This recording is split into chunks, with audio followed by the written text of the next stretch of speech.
In this video, we will look at the role of the filter in a synthesizer. But before we get there, I want to talk about a general idea of what a filter is. And we can actually consider the mouth to be a complex filter that's adjusting the timbre of the complex oscillator, which is the vocal folds.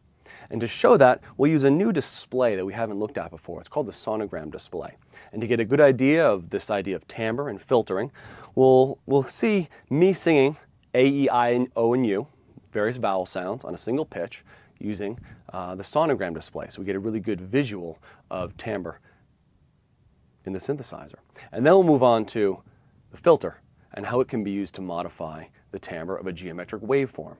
And the general idea of a filter in that context is to start with a very, very complex and buzzy sound, a sawtooth or square waveform, and remove the portion of the sound that we don't need, subtractive synthesis. So let's check it out.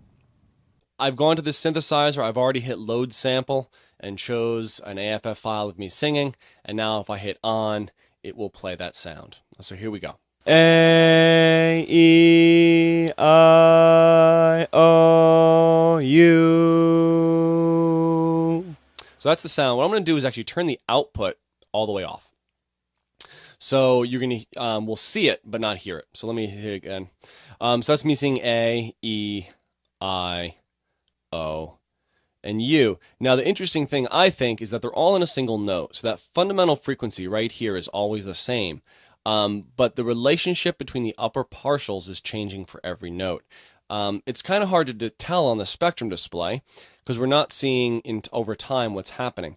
But if I switch this over to a sonogram, we've changed the axes a bit. Now we're seeing frequency vertically and time horizontally.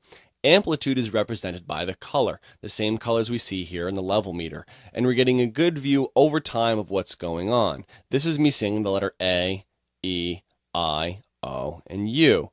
Notice that we now see the fundamental across the bottom here. This would be the second partial, the third partial, etc., etc. So what we're seeing here is that my vocal folds are making a complex sound. And then my mouth, as I move it around, creating the vowel sounds, is actually filtering that sound. It's cutting certain portions of the spectrum and emphasizing others. Let me turn the volume up so you can hear what's going on. A, E, I, O, U. A, E, I, O, U. So we see that the only difference in here, the partials are in the same exact place.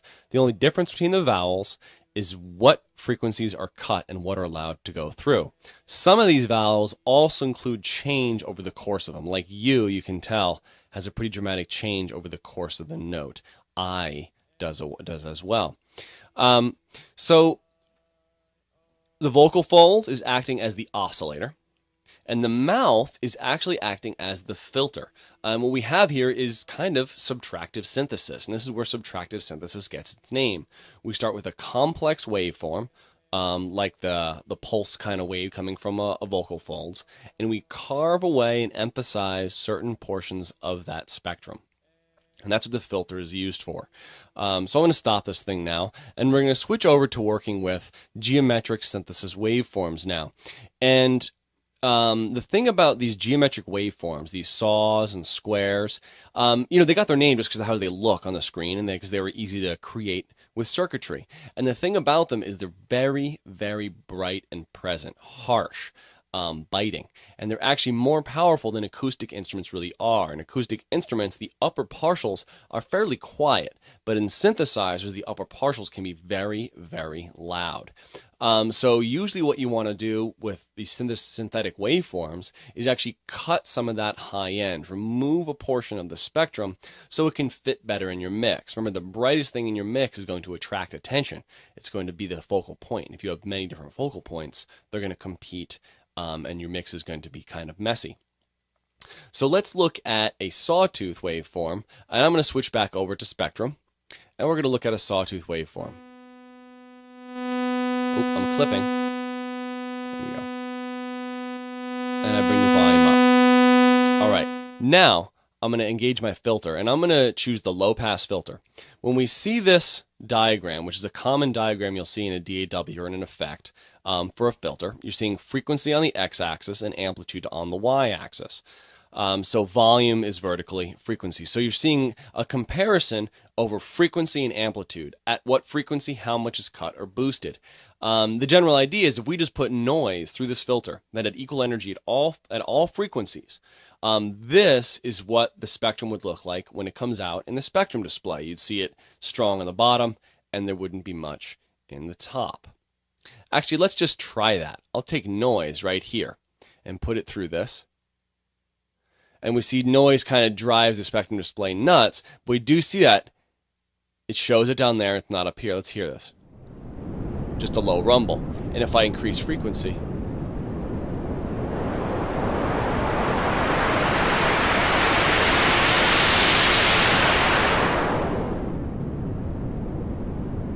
so the output tracks along with it. So the general idea with these filter graphs is that you have frequency and amplitude, and this is showing how much is going to be cut for all these frequencies. The most important parameter in any filter is going to be your cutoff frequency. And that's going to be the left to right location. If I increase the cutoff frequency, I'm going to have a brighter sound, more upper harmonics will be present, it'll be harsher. It's kind of like early when we drove that sine wave into distortion. That was creating upper harmonics. In this way, if I already have them, like with a sawtooth, I can filter them. I can control how much that I hear. And let's try that out. I get a sawtooth waveform. I'm going to put my filter frequency right at the oscillator frequency. So we'll put this at 250 hertz, and we'll turn on my sawtooth. Sounds almost like a sine wave, actually. It's a very simple sound, even has that kind of smoothed out look to it. Remember, this is a sawtooth waveform. Now what happens is I start increasing the cutoff frequency.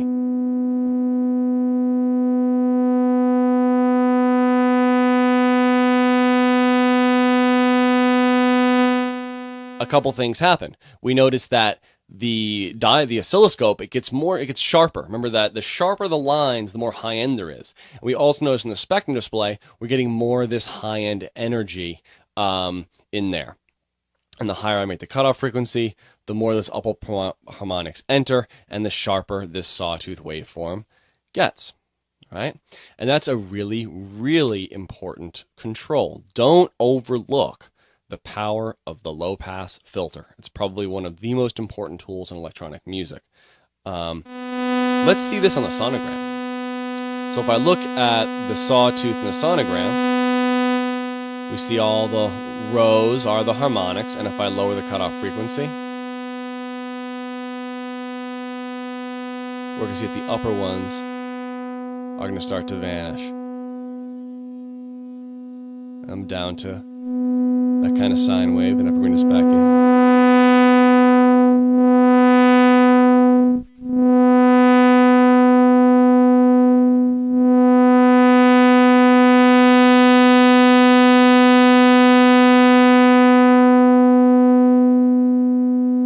Control over brightness of our sound. Now, actually I'm going to leave this on a sonogram, and I want to talk about the other filter types now. There are 3 other filter types that are important, but not as important as the low-pass filter. The low-pass filter lets the lows pass through and the highs get cut. The high-pass filter lets the highs go through and the lows are cut. So let's try this out with noise. Enable noise, turn my volume down. I'm going to turn the filter off and just look at noise in the spectrum display. In the spectrum display, we see noise is just a general smattering of energy at all frequencies. If I engage my high-pass filter, the whole bottom end is removed. And if I increase the cutoff frequency of that filter, more and more of the bottom end goes away. As I get higher and higher, it just becomes this high-end, kind of soft, pleasing kind of hiss, really. As it comes down, you get more of the bottom end in there. I'll increase the volume so you can hear it.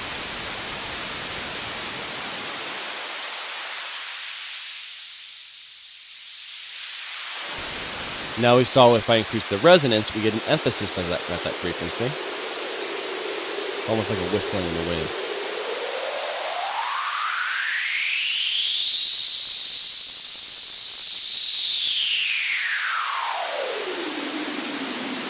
right? Now the bandpass filter lets a band of frequencies through. So it cuts both the low and the highs, and we have a band of frequencies.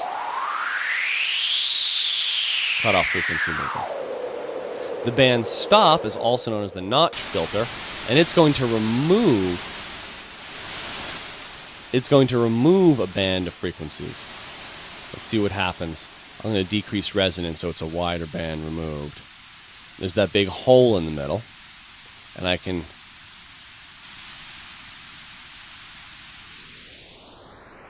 bring that hole up, and I can bring that hole down. So again, on this second display, we had frequency on the y-axis. As I change cutoff frequency, it moves that filter kind of up and down in this display.